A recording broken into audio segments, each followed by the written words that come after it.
Mister chairman, इसका हल क्या है? मैंने पहले भी बार बार अर्ज किया था जी जी कि आप आवाम को तकलीफ सजेशंस दें। मिनिस्टर साहब बैठे हैं, सुन आवाम के ऊपर वो बोझ न डालें जो वो सहार नहीं सके, और फ्रेंच रिवॉल्यूशन से सबक सीख लें। ये जो आप कहते हैं लॉ एंड ऑर्डर की सूरत हाल खराब है, ये गुर्बत की वजह से।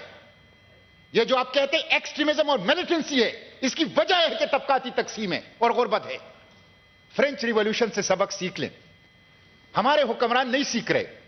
आप देख लें, अभी भी प्रोटोकॉल कल्चर, अभी भी बुलेट प्रूफ गाड़ियां, अभी भी उसी तरह शाहाना अंदाज से जिंदगी गुजारा जा रहा है। अवाम के ऊपर जो बोझ है, अवाम जो दर्द और तकलीफ में है, उनका कोई एहसास अमल में नजर नहीं आ रहा हुक्मरान तबके के। अब आप देखिए मिस्टर चेयरमैन, मैं आपको यह बड़ी दिलचस्प बात बताऊं। परसों खबर आई थी कि 161 ऐसे अफसरान हैं रिटायर्ड जो बैरूनी मुल्क हैं और जो डॉलर में पेंशन वसूल कर रहे हैं।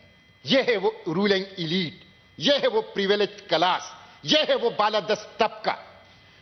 200, आप अंदाजा कर लें, ये 161 अफसरान हैं। $200 मिलियन सालाना पाकिस्तान के खजाने से उनके ऊपर खर्च आता है और वह ऐश-ओ-इशरत कर रहे हैं। तो हम कहते हैं कि ये उस तबके की तरफ यह बोझ मुंतकिल करें जो कि प्रिविलेज क्लास है, जो कि बालादस्त तबका है, और गरीब आवाम के ऊपर ना करें।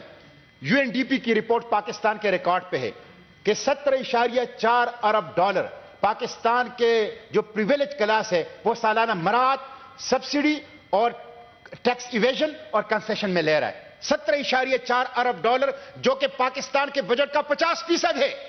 आप उनके ऊपर हाथ नहीं डाल रहे, आप उनको टैक्स नेट में नहीं ला रहे, आप उनकी सब्सिडी बंद नहीं कर रहे, आप उनके जेब के ऊपर हाथ नहीं डाल रहे, और आप डे लाइट में गरीबों के ऊपर डाका डाल रहे हैं, आप गरीबों के माशी कत्लेआम कर रहे हैं। तो मिस्टर चेयरमैन, इससे मसला हल नहीं होगा।